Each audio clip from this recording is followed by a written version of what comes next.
You ready for some breaking news that will surely disappoint you? Of course. So Ryan Noble's reporting on X.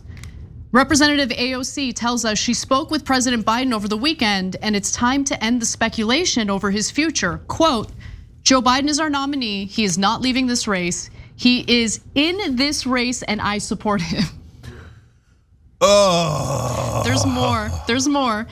Now, what I think is critically important right now is that we focus on what it takes to win in November because he is running against Donald Trump. Everybody would be running against Donald Trump. They make it seem like Joe Biden is the only one who gets to run against Donald Trump. You know, a Democrat, a generic Democrat that will start with 10 points higher lead is also running against Trump, except would be 10 points higher. So look, progressives are sticking with Biden more than establishment Democrats are. It doesn't matter, you'll get blamed anyway at the end of the election. But why? Why are they doing it? Because I think that they don't know strategy at all. They're just flummoxed by strategy. If you tell AOC strategies, you're like, oh, how dare you, okay?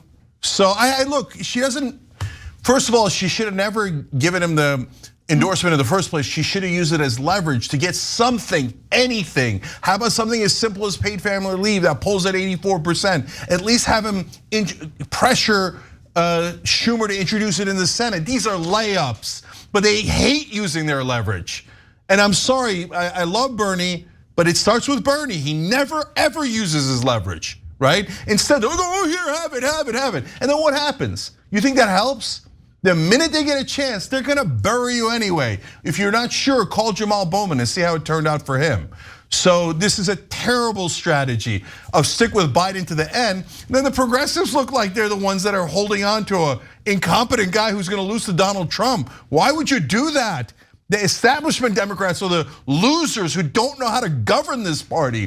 This is when progressives should be saying at the top of their lungs, we told you, not about Biden, not to just rub it in. No, guys, strategically.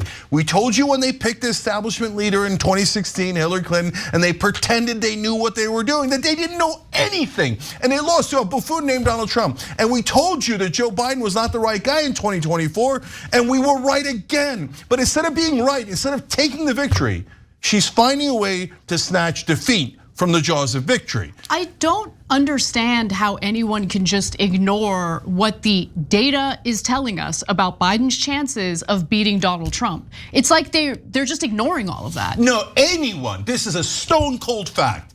Look, Nate Silver is screaming this at the top of his lungs just like I am, because we understand numbers. We've been in politics for 25 to 30 years. No, get this through your heads. No incumbent in the 40s is likely to win an election. They are very, very unlikely if they're in the 40s. No incumbent in the 30s in an election year has ever won, ever in American history. So even if it was like, oh my God, we got Andy Beshear and he's like, maybe we don't agree with all of his policies, but my God, he's won as a Democrat twice in Kentucky. And he's got these super popular things. Even he would struggle to make up this kind of a deficit. Okay, even the most dynamic, greatest Democrat or any politician would struggle to make up this kind of deficit. But Biden's he's gonna stabilize, then make up 16 points in approval. He was at 52 when he barely won. He's at 36 now. Do you understand politics at all? And I'm sorry, but progressives in Congress demonstrate every single day that they do not understand politics. That is correct. I totally agree with you on that. Thanks for watching. Our audience has helped build TYT into the media giant it is today. Together, we can accomplish anything. Support our work and join us at tyt.com/team.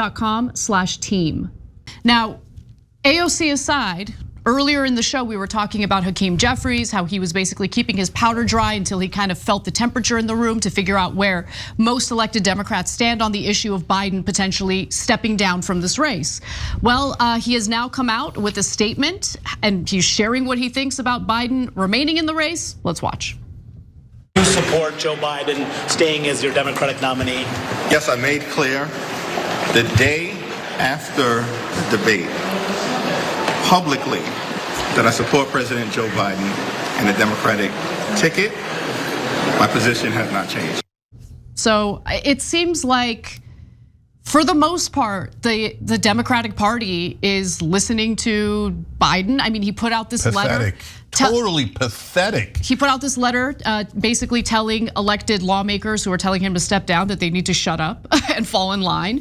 And they are, because they're cowards. Let's call a spade, okay? Let's call it what they are. Hakeem Jeffries, Chuck Schumer, total cowards.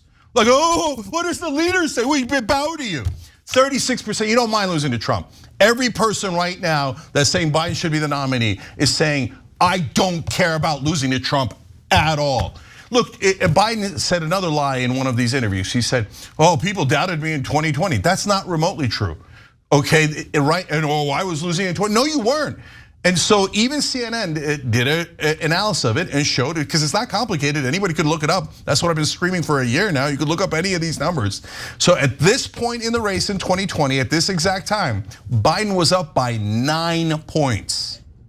And he barely won with 44,000 votes in 3 swing states. I know. He was up by 9. He's now down by 3 to 6. Do you understand that's impossible? No, you don't. That's the thing. If you're an average layman, I don't blame you at all. How are you supposed to know what's impossible in politics? It's like saying, oh, can you unclog that toilet? How do you know? You're not a plumber, right? I mean, I can figure it out. Okay, but everyone who knows politics, Ezra Klein, David Axelrod, James Carville, Nate Silver, myself, look, we don't agree on policy, but we all agree on numbers. So everyone that's now saying it should be Biden is saying, I would rather bow my head and obey a mad king than beat Donald Trump. I don't care about that at all. I've been lying the whole time. I don't think democracy's on the line. I think this is a totally unimportant election. We're gonna run an 81-year-old whose brain fell out in the middle of a debate. 80% of the country thinks he's not mentally healthy enough to be president. I mean, what kind of a moron would favor a guy that 80% of the country says his brain's not working? No, you can't, nobody can be that stupid. No, AOC and Hakeem Jeffries are not stupid. They're just cowards. And they just bow their heads to leadership. And they don't care about this country. They don't care about losing to Donald Trump. I mean, Hakeem Jeffries is leadership. He's Democratic leadership. Of course he's gonna tell you to bow to leadership. Exactly, Anna, he is leadership. It's just, he's like, oh, you should always bow to leadership, no matter how bad a decision they make, no matter how much they're idiots, and no matter how much they don't mind losing. So, look, guys, last thing on this. So, I'm still absolutely positive that Biden's gonna drop out. You know why? The Republicans are smart. They ran one ad against Bob Casey saying, is Bob Casey lying to cover up Joe Biden's dementia? And they showed clips of Joe Biden and then clips of Casey with Joe Biden. That ad was so devastating, that ad alone almost knocked Biden out. Then they stopped the ads immediately. They're like, oh, shh. Be cool, be cool.